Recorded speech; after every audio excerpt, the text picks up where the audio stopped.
అస్సలం వెల్కమ్ యూర్స్ welcome to Farooq Anjum's kitchen. కుక్కర్లో ఒక కప్పు కందిపప్పును తీసుకొని దాన్ని వాష్ చేసి 1 గంట సేపు నానబెట్టుకోవాలండి. ఇలా నానబెట్టుకుంటే పప్పు తొందరగా ఉడికిపోయిద్ది.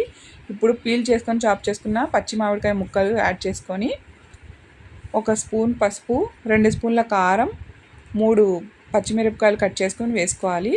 అలాగే సగం ఉల్లిపాయ ముక్కలు కూడా తరిగి ఇందులో వేసుకొని కుక్కర్ మూత పెట్టేసి సిమ్లో 4 విజిల్స్ వచ్చేంత వరకు ఉడికించుకోవాలండి.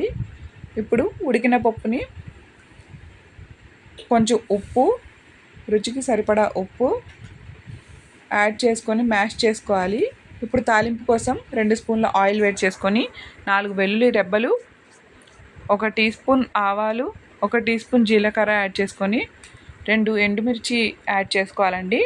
ఫ్రెష్ కరివేపాకు కొంచెం యాడ్ చేసుకొని తాలింపు ఫ్రై అవ్వగానే మ్యాష్ చేసుకున్న పప్పుని ఇందులో యాడ్ చేసుకోవాలి. అంతే, మ్యాంగో దాల్ రెడీ.